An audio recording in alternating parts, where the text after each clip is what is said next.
आज की वीडियो का टॉपिक है closures. Closure as per the term बहुत ज़्यादा टफ टॉपिक लगता है सुनने में और समझने में, क्योंकि उसके गलत तरीके के से एग्जाम्पल दिए जाते हैं। In most of the tutorials that I have seen related to closures बहुत ज़्यादा उसको टफ बना दिया गया है by the help of example only.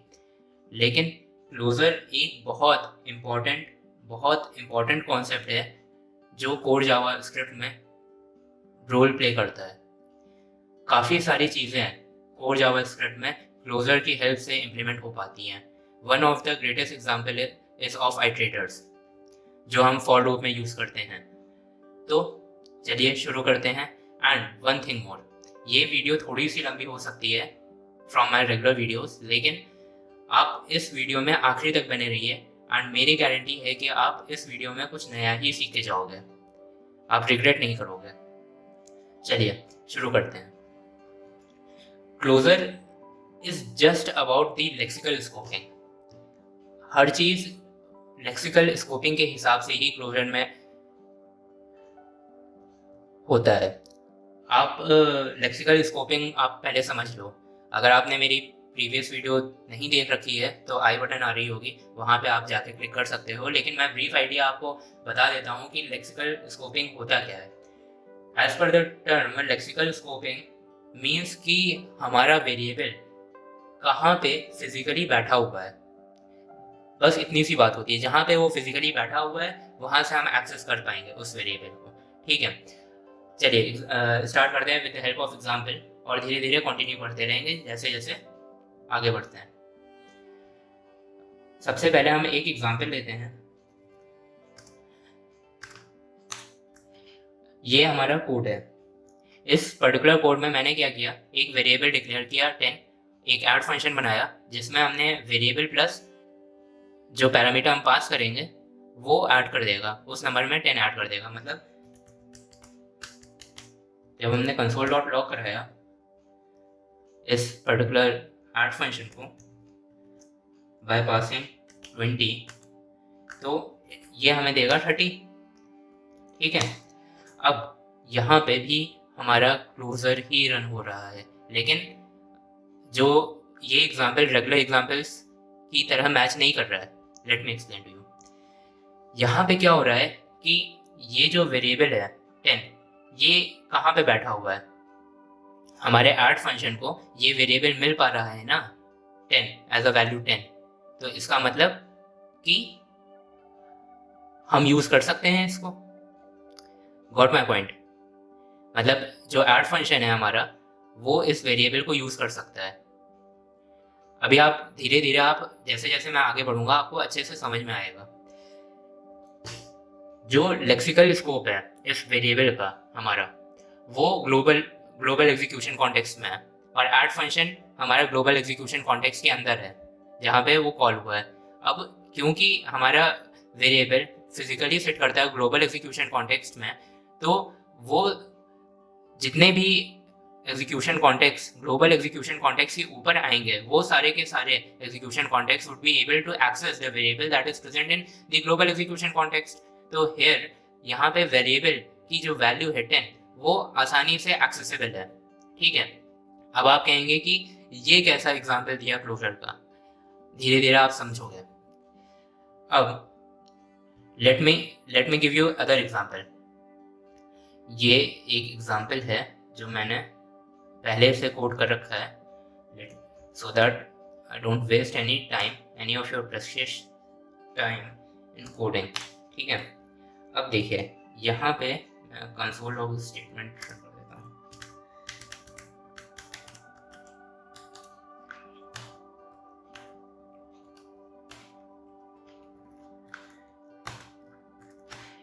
ये just give me a second.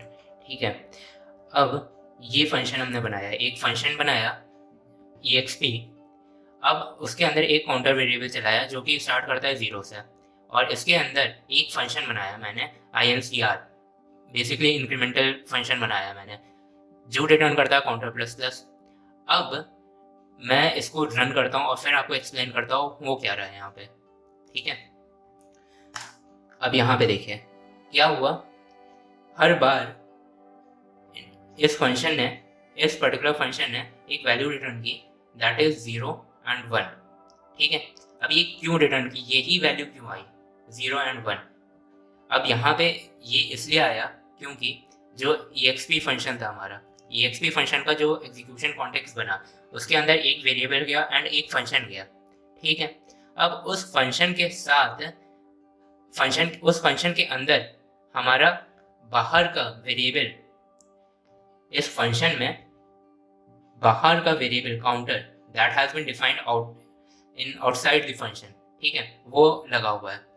तो जो जब भी हमारे पास इस फंक्शन का रेफरेंस रहेगा, bye the help of this, मतलब हमारे पास न्यू कीवर्ड के हेल्प से हमने इसका एक रेफरेंस बना दिया। जब भी हमारे पास इसका रेफरेंस है तो we are actually creating a new space in our memory, ठीक है। हमने एक स्पेस बनाई। अब उस स्पेस में हमारा एक वेरिएबल काउंटर भी होगा और एक फंक्शन भी होगा, ठीक है। अब जैसे ही हमने ये एग्जीक्यूट हुआ, हमारा ये फंक्शन जैसे ही एग्जीक्यूट हुआ, हमारी मेमोरी तो ख़त्म हो गई, हमारी मेमोरी चली गई, हमारा एग्जीक्यूशन कॉन्टेक्स्ट ख़त्म हो गया बिल्कुल से।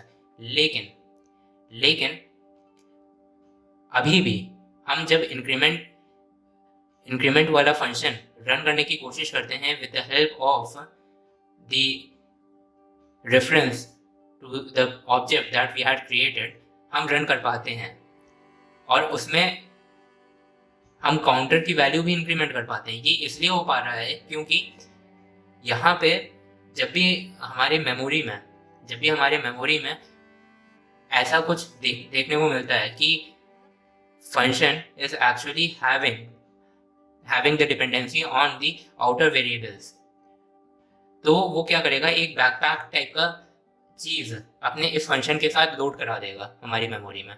अब वो कहता है, हमारे इंजन को कहेगा कि मेरे बैकपैक से वो वेरिएबल्स निकाल लो।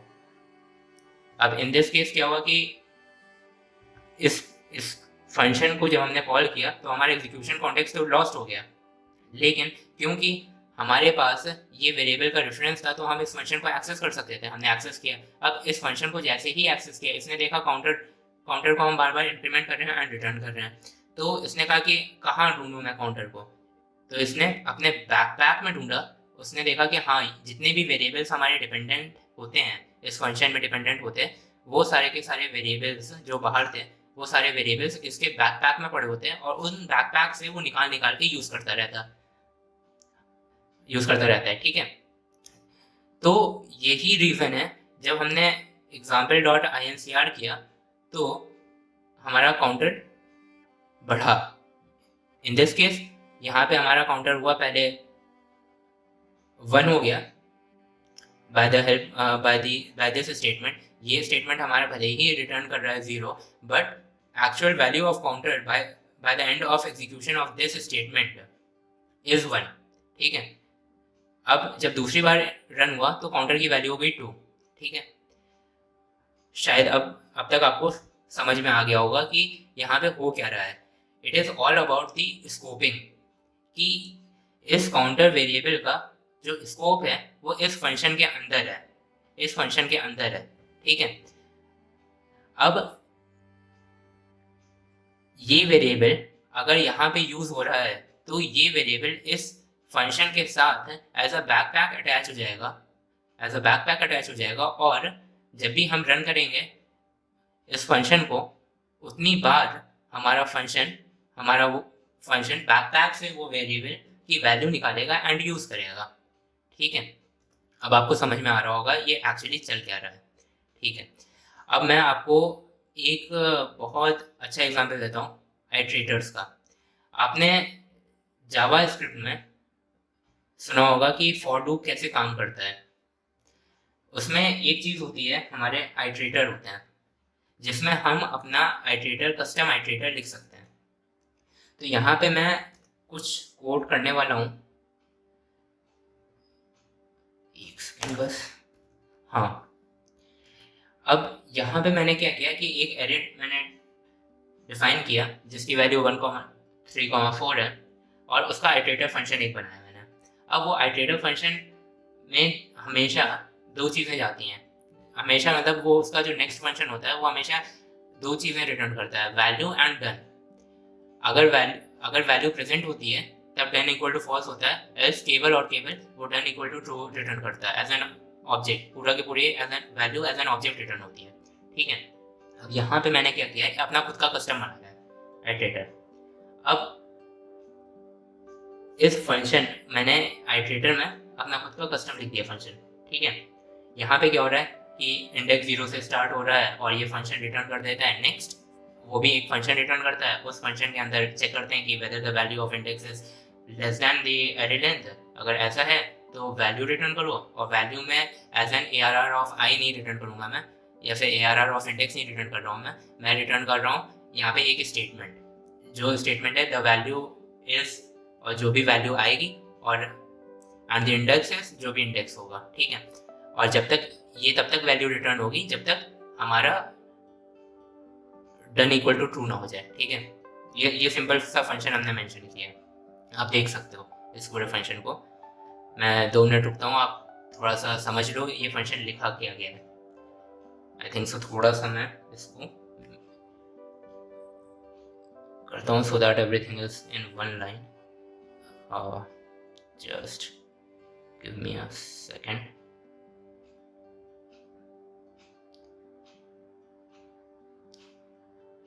आई थिंक सो ये चल जाएगा ऐसे। हाँ ठीक है, let me confirm it first. हाँ चल तो गया। ठीक है, अब यहाँ पे ये दोनों स्टेटमेंट को मैं नोट कर देता हूँ। अब मैं आपको मैजिक दिखाता हूँ, where the magic is going on. ठीक है, अब मैं एक फॉर स्टेटमेंट लिखता हूँ अपना खुद का। ठीक है, फॉर आई ऑफ ARR और console dot log ARR, sorry I कर रहा हूँ मैं, मतलब जितनी भी वैल्यू पे आइटरेट करेगा ARR की। ठीक है, this statement just simply means this thing. ठीक है, अब देखिएगा यहाँ पे जो कंसोल हुआ है,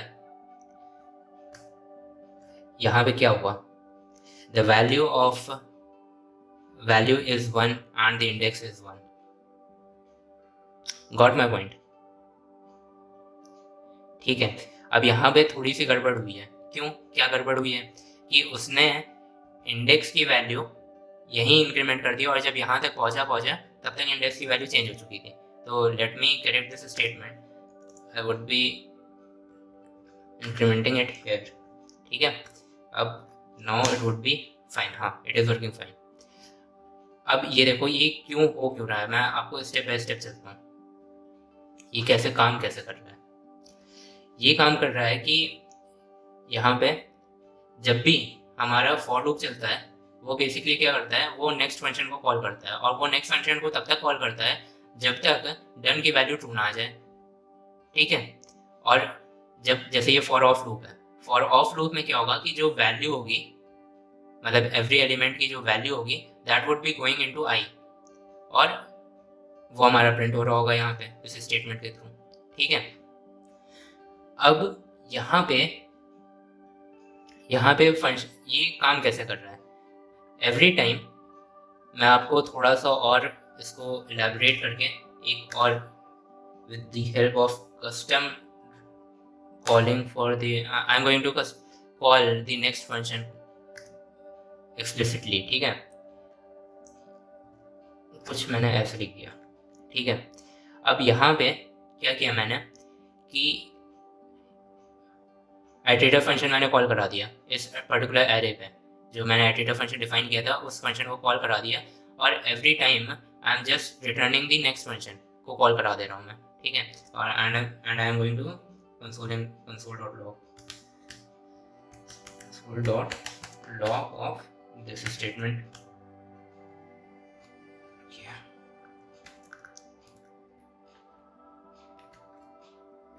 Just give me a second.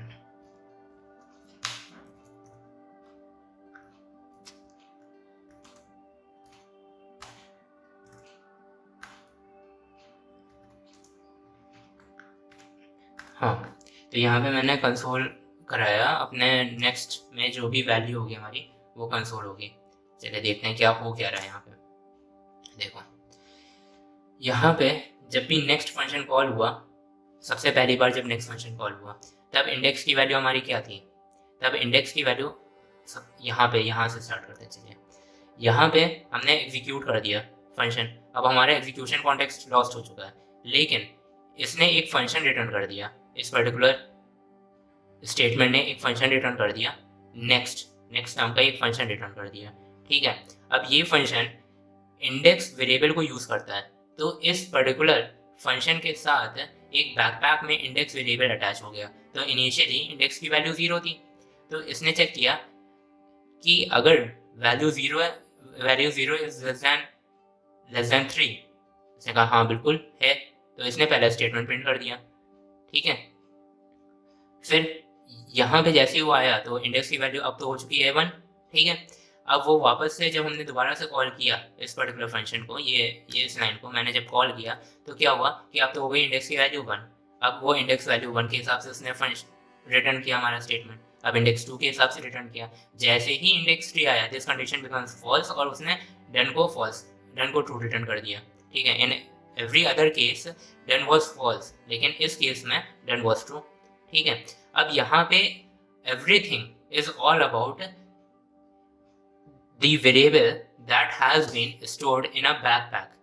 ये बैकपैक में स्टोर्ड वेरिएबल है कि वो कभी भी एक्सेस कर सकता है। हमारे पास उसका एग्जीक्यूशन कॉन्टेक्स्ट तो बचा ही नहीं है इस पर्टिकुलर फंक्शन का, इस आइटरेटर फंक्शन का हमारे पास एग्जीक्यूशन कॉन्टेक्स्ट तो बचा ही नहीं, वो तो तुरंत खत्म हो गया जैसे ये फंक्शन एग्जीक्यूट हो गया। तो हमारा वेरिएबल कैसे एक्सेस कर सकते हैं हम उस फंक्शन के अंदर के वेरिएबल को? वो हम इसलिए एक्सेस कर पा रहे हैं क्योंकि जो ये फंक्शन रिटर्न कर रहा है, that function is actually using this particular variable, और ये पर्टिकुलर वेरिएबल यूज करने की वजह से जावा स्क्रिप्ट क्या करता है, उसको बैकपैक में असाइन करके दे देता है। ठीक है, this is I think so this is so simple कि अब आप समझ पा रहे होगे कि हो क्या रहा है हमारे पूरे कोड में। ठीक है, बैकपैक का कॉन्सेप्ट एज अ बैकपैक कोई टर्मिनोलॉजी नहीं है, आई am just giving you the analogy जिसे आप समझ पाओ आसानी से। ठीक है, सो आई होप आपको अच्छी लगी होगी वीडियो, आई होप आप कुछ सीखे होगे, and let's meet in the other session. Okay, bye, that's all for today.